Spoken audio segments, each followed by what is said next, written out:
श्री मायाकार शंकर शंकर शंकर शंकर श्री मायाकार शंकर शंकर शंकर। ಶ್ರೀ ಗುರುಭ್ಯೋ ನಮಃ. ಮಾಯಕಾರ ಪ್ರಭುವೇ ನಮಃ. ಗಣೇಶ ದೇವಿ ವಾಗ್ದೇವಿ ಮಮ ವಾಕ್ಯ ಸಿದ್ಧಿ ಕುರು ಕುರು ಸ್ವಹ. ಓಂ ನಮೋ ಭಗವತಿ ಚಾಮುಂಡೇಶ್ವರಿ ಮಲಯಾಳ ಸ್ವರೂಪಿಣಿ ಸರ್ವಸಿದ್ಧಿಕಾರಿಣಿ ಸತ್ಯಂ ಬ್ರೂಹಿ ಸ್ವಹ. ಆರಾಧ್ಯ ದೈವನಾಗಿರುವಂತಹ ಮಲೆ ಮಹದೇಶ್ವರರ ಮನದಲ್ಲಿ ನೆನೆಯುತ್ತಾ ವಿದ್ಯಾಗುರುಗಳ ತಂದೆ ತಾಯಿಯ ಪಾದಾರವಿಂದಗಳಿಗೆ ನಮಸ್ಕಾರವನ್ನು ಮಾಡುತ್ತಾ ಜಗದ್ಗುರು ಪಂಚಾಚಾರ್ಯರನ್ನ ಬಸವಾದಿ ಶರಣರನ್ನ ಮನದಲ್ಲಿ ನೆನೆಯುತ್ತಾ ನನ್ನೆಲ್ಲ ಪ್ರೀತಿಯ ಯೂಟ್ಯೂಬ್ ವಾಹಿನಿ ವೀಕ್ಷಕ ಬಂಧುಗಳ ಅಂತರಾತ್ಮಗಳಿಗೆ ನಿಮ್ಮ ಮೂಗೂರು ಮಧು ದೀಕ್ಷಿತ್ ಮಾಡುವಂತಹ ಪರಿಪೂರ್ಣವಾದಂಥ ನಮಸ್ಕಾರಗಳು. ಯಾರೆಲ್ಲ ಇನ್ನೂ ಸಬ್ಸ್ಕ್ರೈಬ್ ಆಗಿಲ್ಲ, ಫಾಲೋ ಮಾಡಿಲ್ಲ, ಶೇರ್ ಮಾಡಿಲ್ಲ, ದಯವಿಟ್ಟು ಫಸ್ಟ್ ಅದನ್ನು ಮಾಡಿಬಿಡಿ. ಯಾಕಂದರೆ ಇವತ್ತು ಭಾಳ ಕುತೂಹಲ ಮತ್ತು ವಿಶೇಷವಾಗಿರುವಂತಹ ಮದುವೆ ಮಾಡ್ಕೋಬೇಕು ಅಂತ ಯೋಚನೆ ಮಾಡ್ತಾ ಇರುವಂಥವ್ರಿಗೆ ವಿಶೇಷವಾಗಿರುವಂಥ ಮಾಹಿತಿಯನ್ನು ತಿಳಿಸ್ಕೊಡ್ತಾ ಇದ್ದೇನೆ. ಕಾರಣಗಳು ಬೇರೆ ಇರುತ್ತೆ, ಕೌಟುಂಬಿಕ ವಿಚಾರಗಳು, ಅಥವಾ ಹೆಣ್ಣು ಮಗಳು ಅಪ್ಪ ಅಮ್ಮನ ಮನೆಗೆ ಜಾಸ್ತಿ ಹೋಗ್ತಾರೆ, ನಮ್ಮ ಮಾತು ಕೇಳಲ್ಲ, ಅಥವಾ ಅತ್ತೆ ತುಂಬ ಡಾಮಿನೇಟು, ಅಥವಾ ಗಂಡ ಹೆಂಡತಿಯರಲ್ಲಿ ಬರುವ ಮನಸ್ತಾಪಗಳು ಹೊಂದಾಣಿಕೆ ಆಗ್ತಿಲ್ಲ, ಈ ಥರದ್ದು ಬೇರೆ ಬೇರೆ ಕಾರಣಗಳಿದ್ದರೂ ಕೂಡ ವೈವಾಹಿಕ ಜೀವನ ಅಂತ ಬಂದಾಗ ನಮ್ಮ ಶಾಸ್ತ್ರದಲ್ಲಿ ಅನೇಕ ನಕ್ಷತ್ರಗಳ ಹೊಂದಾಣಿಕೆಗಳನ್ನು ತಿಳಿಸಿದ್ದಾರೆ. ಆ ನಕ್ಷತ್ರದವರು ಯಾವುದೇ ಕಾರಣಕ್ಕೂ ಮದುವೆಯನ್ನು ಮಾಡ್ಕೋಬಾರ್ದು, ಮದುವೆ ಮಾಡಿಕೊಂಡ್ರೆ ಏನಾಗುತ್ತೆ ಅನ್ನುವಂಥ ವಿಚಾರಗಳನ್ನು ಕೂಡ ತಿಳಿಸ್ಕೊಟ್ಟಿದ್ದಾರೆ. ಆ ನಿಟ್ಟಿನಲ್ಲಿ ಇವತ್ತು ಯಾವ್ಯಾವ ನಕ್ಷತ್ರದವರು ವಿವಾಹವನ್ನು ಮಾಡ್ಕೋಬಾರ್ದು ಅನ್ನುವಂಥ ಮಾಹಿತಿಯನ್ನು ಈ ಸಂಚಿಕೆಯಲ್ಲಿ ತಿಳಿಸ್ಕೊಡ್ತೇನೆ. ಮೊದಲನೇದಾಗಿ ಕೃತಿಕಾ ಆಶ್ಲೇಷ ನಕ್ಷತ್ರದ ವಧುವರರು, ಆಶ್ಲೇಷ ಮತ್ತು ಸ್ವಾತಿ, ಅನುರಾಧ ಮತ್ತು ಧನಿಷ್ಠ, ಧನಿಷ್ಠ ಮತ್ತು ಭರಣಿ, ಶತಭಿಷ ಮತ್ತು ಕೃತಿಕ. ಈ ನಕ್ಷತ್ರದವರು ಪರಸ್ಪರ ವಧುವರರಾಗಿರಬಾರ್ದು. ವಧುವರರಾಗಿದ್ದರೆ ಎಕ್ಸಾಂಪಲ್ ನಿಮಗೀಗ ಕೃತಿಕಾ ನಕ್ಷತ್ರದ ವರ ಆಶ್ಲೇಷ ನಕ್ಷತ್ರದ ವಧು, ಅಥವಾ ಆಶ್ಲೇಷ ನಕ್ಷತ್ರದ ವಧು ಕೃತಿಕಾ ನಕ್ಷತ್ರದ ವರ, ಆಶ್ಲೇಷ ನಕ್ಷತ್ರದ ವರ ಸ್ವಾತಿ ನಕ್ಷತ್ರದ ವಧು, ಅಥವಾ ಸ್ವಾತಿ ನಕ್ಷತ್ರದ ವಧು ಆಶ್ಲೇಷ ನಕ್ಷತ್ರದ ವರ. ಹೀಗೆ ಕೃತಿಕಾ ಆಶ್ಲೇಷ, ಆಶ್ಲೇಷ ಸ್ವಾತಿ, ಅನುರಾಧ ಧನಿಷ್ಠ, ಧನಿಷ್ಠ ಭರಣಿ, ಶತಭಿಷ ಮತ್ತು ಕೃತಿಕ. ಈ ನಕ್ಷತ್ರಗಳಲ್ಲಿ ಹುಟ್ಟಿರುವಂಥವರು ವಧುವರರು ಯಾವುದೇ ಕಾರಣಕ್ಕೂ ಮದುವೆ ಮಾಡಿಕೊಂಡ್ರೆ ಕಾರಣಾಂತರಗಳಿಂದ ಇಬ್ಬರು ದೂರ ಇರುವಂಥ ಪರಿಸ್ಥಿತಿ, ದಾಂಪತ್ಯದಲ್ಲಿ ನೆಮ್ಮದಿ ಕೆಡುವಂಥದ್ದು, ಅದಕ್ಕೆ ಕಾರಣ ಏನಾದರೂ ಇರಲಿ, ಮತ್ತು ಇಬ್ಬರು ದೂರವಾಸ ಮಾಡುವಂಥ ಪರಿಸ್ಥಿತಿ, ವಿಚ್ಛೇದನಕ್ಕೂ ಕೂಡ ಹೋಗುವಂಥ ಸಾಧ್ಯತೆಗಳಿರ್ತದೆ. ಅದೇ ರೀತಿ ಉತ್ತರ ಮತ್ತು ಮೃಗಶಿರ ನಕ್ಷತ್ರ, ಯಾರೆಲ್ಲ ಉತ್ತರ ನಕ್ಷತ್ರ ಮತ್ತು ಮೃಗಶಿರ ನಕ್ಷತ್ರದಲ್ಲಿ ಹುಟ್ಟಿರ್ತಾರೋ ವಧುವರರು ಅವರು ಮದುವೆ ಮಾಡ್ಕೋಬಾರ್ದು. ಹಸ್ತ ಮತ್ತು ಮೂಲ ನಕ್ಷತ್ರದಲ್ಲಿ ಹುಟ್ಟಿರುವಂತಹ ವಧುವರರು ವಿವಾಹವನ್ನು ಮಾಡ್ಕೋಬಾರ್ದು.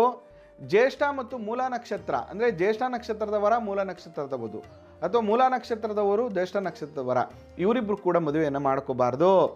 ಇದು ಆಗ್ಬಿಟ್ರೆ ವಂಶನಾಶವಾಗ್ತದಂತೆ. ವಂಶನಾಶ ಅಂದರೆ ಪುತ್ರ ಸಂತಾನಾದಿಗಳಾಗೋದಿಲ್ಲ, ಅಥವಾ ಮಕ್ಕಳು ಹುಟ್ಟಿದ್ರು ಕೂಡ ಅವರಿಗೆ ಅನೇಕ ಥರದ ಸಮಸ್ಯೆಗಳಾಗುವಂಥದ್ದು, ಮತ್ತು ಕುಟುಂಬದಲ್ಲಿ ಹೊಂದಾಣಿಕೆ ಆಗದೇ ಇರುವಂಥ ಸಮಸ್ಯೆಗಳು, ಮತ್ತು ಯಾರಲ್ಲಾದರೂ ಒಬ್ಬರಿಗೆ ಚಿಕ್ಕ ವಯಸ್ಸಿನಲ್ಲಿ ಮರಣ ಪ್ರಾಪ್ತಿ ಆಗುವಂಥದ್ದು, ಮತ್ತು ದಾಂಪತ್ಯ ದೈಹಿಕ ಹೊಂದಾಣಿಕೆ ಇಲ್ಲದೆ ಇರುವಂಥ ಸಮಸ್ಯೆಗಳು ಉಂಟಾಗ್ತದೆ, ಸಂತಾನಹೀನ ಸಮಸ್ಯೆಗಳು ಉಂಟಾಗ್ತದೆ.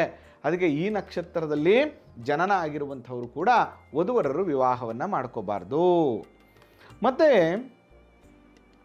ಅದೇ ರೀತಿ ರೇವತಿ ಮತ್ತು ಆರಿದ್ರಾ ನಕ್ಷತ್ರ, ಆರಿದ್ರಾ ನಕ್ಷತ್ರ ಮತ್ತು ರೇವತಿ ನಕ್ಷತ್ರದಲ್ಲಿ ಹುಟ್ಟಿರುವಂಥ ವಧುವರ, ಎಕ್ಸಾಂಪಲ್ ನಿಮಗೆ ರೇವತಿಯ ವಧು ಆರಿದ್ರಾದ ವರ, ಅಥವಾ ಆರಿದ್ರಾದ ವಧು ರೇವತಿಯ ವರ, ಈ ಕಾಂಬಿನೇಷನ್ಸಲ್ಲಿ ಇರುವಂಥವ್ರು ಮದುವೆ ಮಾಡಿಕೊಂಡ್ರೆ ಪತಿ ಪತ್ನಿಯರಲ್ಲಿ ವಿರಸ ಮತ್ತು ಅಶಾಂತಿ ಉಂಟಾಗಿ ಕೆಲವೊಮ್ಮೆ ವಿಚ್ಛೇದನಕ್ಕೂ ಹೋಗುವಂಥ ಸಾಧ್ಯತೆಗಳು ಜಾಸ್ತಿ ಇರ್ತದೆ. ಅದಕ್ಕೆ ರೇವತಿ ಆರಿದ್ರಾ ನಕ್ಷತ್ರದಲ್ಲಿ ಕೂಡ ಹುಟ್ಟಿರುವಂಥವ್ರು ಮದುವೆ ಮಾಡ್ಕೋಬಾರ್ದು. ಮತ್ತು ಜ್ಯೇಷ್ಠ ಮತ್ತು ಉತ್ತರದಲ್ಲಿ ಹುಟ್ಟಿರುವಂಥವ್ರು, ಜ್ಯೇಷ್ಠ ನಕ್ಷತ್ರದ ವಧುವರರು ಯಾವುದೇ ಕಾರಣಕ್ಕೂ ಪರಸ್ಪರ ಹೊಂದಾಣಿಕೆ ಮಾಡಿಕೊಂಡು ವಿವಾಹವನ್ನು ಮಾಡ್ಕೋಬಾರ್ದು. ಇವರು ಕೂಡ ಮನೆಯ ವಾತಾವರಣ ಕೆಡುತ್ತೆ, ಕುಟುಂಬದಲ್ಲಿ ಅಶಾಂತಿ ಜಾಸ್ತಿ ಆಗ್ತದೆ, ಯಾವುದೇ ಕಾರಣಕ್ಕೂ ಇವರ ಜೀವನದಲ್ಲಿ ಹೊಂದಾಣಿಕೆ ಆಗದೇ ಇರುವಂತಹ ಪರಿಸ್ಥಿತಿಗಳು ಉಂಟಾಗ್ತದೆ.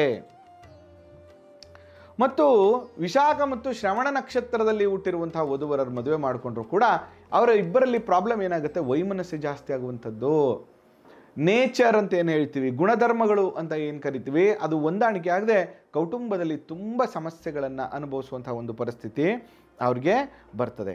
ಮತ್ತು ಅಶ್ವಿನಿ ಮತ್ತು ಶ್ರವಣ ನಕ್ಷತ್ರದಲ್ಲಿ ಹುಟ್ಟಿರುವಂಥ ವಧುವರರು, ಅಶ್ವಿನಿ ನಕ್ಷತ್ರದವರ ಶ್ರವಣ ನಕ್ಷತ್ರದ ವಧು, ಅಥವಾ ಶ್ರವಣ ನಕ್ಷತ್ರದವರ ಅಶ್ವಿನಿ ನಕ್ಷತ್ರದ ವರ, ಇವರಿಬ್ಬರು ಮದುವೆ ಮಾಡಿಕೊಂಡ್ರು ಕೂಡ ಪತಿ ಪತ್ನಿಯರು ದೂರ ಆಗುವಂಥದ್ದು ಖಂಡಿತ ಅಂತೇಳಿ ಶಾಸ್ತ್ರಸಮ್ಮತ ಇದೆ. ಯಾವುದೇ ಕಾರಣಕ್ಕೂ ಇವರಿಬ್ಬರು ಕೂಡ ಹೊಂದಾಣಿಕೆ ಮಾಡ್ಕೊಂಡು ಜೀವನವನ್ನು ನಡೆಸುವಂಥದ್ದು ಕಷ್ಟ ಆಗ್ತದೆ. ಈ ರೀತಿಯಾಗಿ ಈ ನಕ್ಷತ್ರಗಳು, ಇಲ್ಲಿವರೆಗೆ ನಾನು ಎಷ್ಟೆಲ್ಲ ನಕ್ಷತ್ರಗಳಿದೆ, ಈ ನಕ್ಷತ್ರದಲ್ಲಿ ಜನನಾಗಿರುವಂಥವರು ದಯವಿಟ್ಟು ವಿವಾಹವನ್ನು ಮಾಡ್ಕೋಬಾರ್ದು. ವಿವಾಹವನ್ನು ಮಾಡಿಕೊಂಡ್ರೆ ಖಂಡಿತವಾಗಿಯೂ ದಾಂಪತ್ಯ ಸುಖಗಳು ಕೆಡುವಂಥದ್ದು. ಅದಕ್ಕೆ ನಾನು ಯಾವಾಗಲೂ ಏನು ಹೇಳ್ತೀನಿ ಅಂತಂದರೆ, ವಿವಾಹವಾಗುವಂಥ ಸಂದರ್ಭದಲ್ಲಿ ಲವ್ ಮ್ಯಾರೇಜ್ ಬೇರೆ ಥರ, ಲವ್ ಮ್ಯಾರೇಜ್ಗೆ ರೂಲ್ಸ್ ಆ್ಯಂಡ್ ರೆಗ್ಯುಲೇಷನ್ಸ್ ಬೇರೆ ಇದೆ. ಇಲ್ಲ ನಾವು ವಧುವರರನ್ನ ನೋಡಿ ಮನೆಯಲ್ಲಿ ನೋಡಿ ಮದುವೆ ಮಾಡ್ತಾ ಇದ್ದೀವಿ ಅನ್ನುವಂಥ ಸಂದರ್ಭದಲ್ಲಿ ಬರೀ ಸಾಲಾವಳಿ ಅಷ್ಟೇ ನೋಡ್ಕೊಳ್ಳುವಂಥದ್ದು, ಕೂಟಾದಿಗಳನ್ನು ಅಷ್ಟೇ ನೋಡ್ಕೊಳ್ಳೋದಲ್ಲದೆ ಜಾತಕಗಳನ್ನು ಕೂಡ ಪರಿಶೀಲನೆಯನ್ನು ಮಾಡಿಕೊಂಡು ಒಂದು ಒಳ್ಳೆಯ ಮುಹೂರ್ತ ನೋಡಿ, ನೀವು ಎಷ್ಟೇ ಚೆನ್ನಾಗಿ ಹೊಂದಾಣಿಕೆ ಮಾಡಿರಿ, ನೀವು ಒಂದು ಒಳ್ಳೆಯ ಮುಹೂರ್ತ ಇಟ್ಟು ಮದುವೆ ಮಾಡಲಿಲ್ಲ ಅಂದರೆ ಯಾವುದೇ ಕಾರಣಕ್ಕೂ ಅವರಿಗೆ ಒಳ್ಳೆಯದಾಗಲ್ಲ.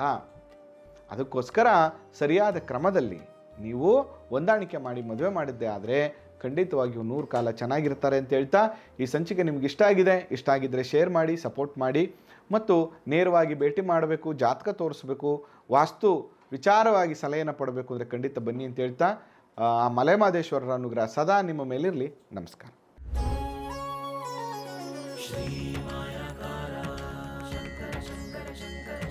ಶ್ರೀ ಮಾಯಾಕಾರ